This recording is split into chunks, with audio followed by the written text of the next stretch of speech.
Bienvenue sur votre chaîne Novelas Plus. Aujourd'hui, on se retrouve pour le résumé de votre série El Diablo, épisode 105. Avant de commencer, abonnez-vous à la chaîne si vous ne l'avez pas encore fait et surtout, n'oubliez pas d'activer la cloche de notification pour ne rien rater. Lucas accueille sa fille Sylvana et le détective Mike chez lui. Sylvana demande où est Salvador. Lucas lui dit qu'il est sorti. Elle dit à Lucas qu'il devrait alors être pressé car il n'a pas fini sa bière.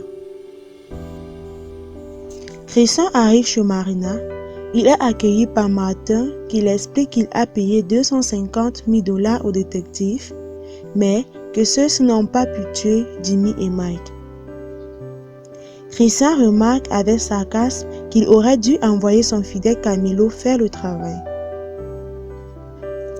Il demande pourquoi les détectives ont échoué.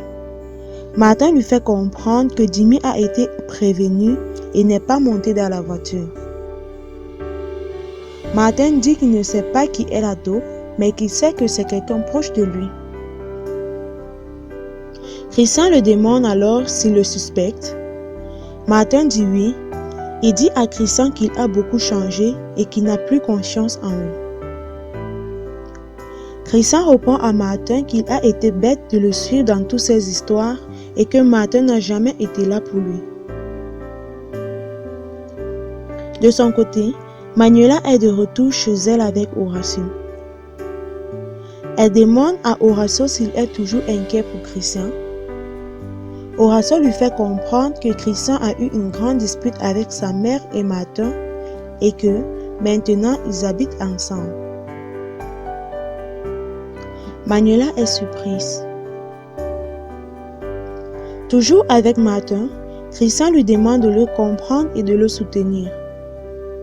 Martin le fait comprendre qu'il ne peut pas le soutenir puisqu'il le déteste. Christian lui dit qu'il ne va plus se rabaisser devant personne. Il le fait comprendre qu'il a demandé des conseils à Horacio et que celui-ci le soutient. Pendant ce temps, chez Lucas, Sylvana explique à son père que Mike est d'un grand soutien pour elle au commissariat. Mike apprécie le travail de Lucas, qui leur propose de sortir manger quelque chose. Ils acceptent et s'en vont. Angèle sort enfin de sa cachette. Au même moment, Virginia et Jimmy regardent un film, mais Virginia est ailleurs. Elle est toujours autant stressée. Jimmy l'annonce pour ses jours de congé qu'il a pris, mais Virginia n'est pas d'accord. Elle le fait comprendre qu'elle n'a pas besoin de surveillance. Elle pète un câble et demande à Jimmy de la laisser tranquille. Jimmy comprend dès lors qu'elle est en manque de drogue. Il essaie de la calmer et la rassure que tout ira bien. Pendant ce temps, la dispute musclée entre Martin et Christian continue chez Marina. Martin pense que Christian essaie de monter Manuela contre lui. Christian fait alors comprendre à Martin qu'il devra le montrer plus de respect et qu'il ne devra plus s'en prendre à ses proches. Au cas contraire, il montrera la comptabilité de Mark en forwarding au Davila. Christian lui dit qu'il a gardé les copies des documents de cette compagnie au cas où il en aurait besoin un jour. Il s'en va satisfait. Martin reste sans voix face à Christian. Au même moment, Marina arrive. Manuela fait comprendre à Horacio qu'elle va bien mieux et qu'il peut partir sans problème. Il lui demande ce qu'elle va faire à propos de Angèle. Elle lui dit qu'elle va juste attendre qu'il la recontacte. Horacio reçoit un appel de Christian qui est tout heureux. Christian lui dit qu'il a fait face à Martin et que maintenant il se fout de ce que les gens pourront penser de lui. Il invite Horacio à aller fêter cela. Chez Virginia, Jimmy prend soin d'elle et la fait comprendre que ce sera bien pour elle de s'occuper de l'organisation du mariage avec sa mère pour se changer les idées. Virginia a les nerfs à fleur de peau. Sylvania, Mike et Lucas sont dans un bar à se raconter et à rire des aventures de Lucas. Lucas fait comprendre à Mike qu'il n'a pas de problème au fait qu'il soit plus âgé que sa fille Sylvania. Elle lui dit qu'il n'y a rien entre elle et Mike. Cela gêne un peu Mike. Martin est avec Marina.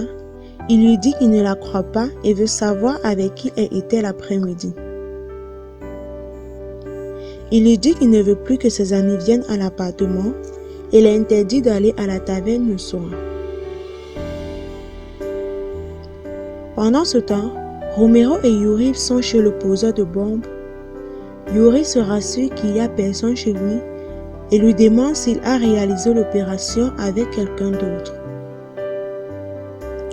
Le poseur de bombes lui dit que oui, mais que le type en question ne les connaît pas. Dès lors, Romero lui passe une corde au cou et l'asphyxie.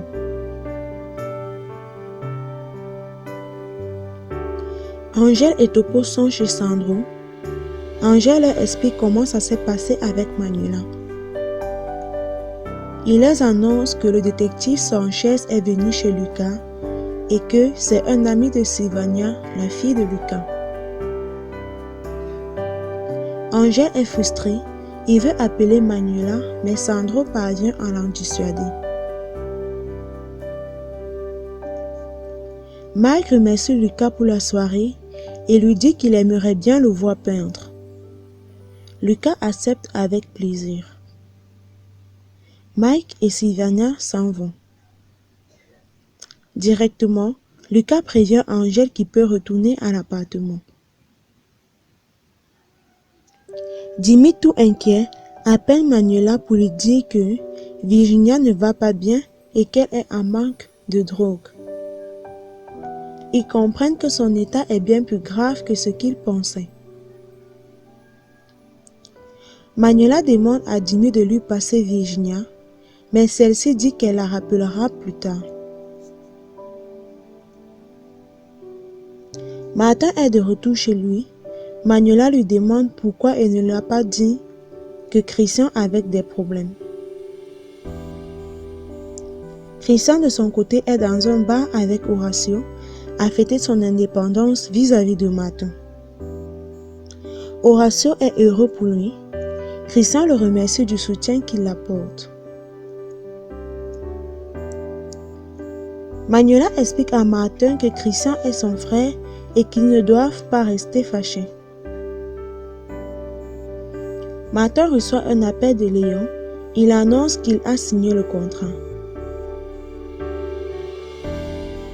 Virginia est toujours frustrée. Romero et Yuri fêtent la mort du poseur de bombes. Manuela au lit avec Martin est toute pensive. De même pour Angèle de son côté. Marina, en voulant sortir, tombe sur Cisco devant sa porte. Il informe qu'elle ne peut pas sortir sans l'autorisation de Martin et qu'il a la permission d'user de la force pour l'en empêcher. Marina est surprise et en colère. Elle appelle Martin qui lui dit qu'il n'a pas confiance en elle et qu'il ne veut toujours pas être au courant d'où elle est, ce qu'elle fait et avec qui elle est. Le lendemain matin, Mike et son coéquipier arrivent chez le poseur de bombes. Ils ne trouvent que son cadavre sans vie. Ils comprennent que les commanditaires de la bombe l'ont tué afin qu'il ne parle pas. Martin arrive à l'entreprise avec Camilo. Il suspecte Léon d'être la taupe. Mais Camilo le fait comprendre que ce ne sera pas une bonne chose pour Léon avec la nouvelle affaire qu'il vient de conclure. Martin envoie Camilo chez Léon pour savoir s'il aurait des infos concernant la taupe. En espérant que cette vidéo vous aura plu, likez, abonnez-vous à la chaîne et surtout, partagez au maximum.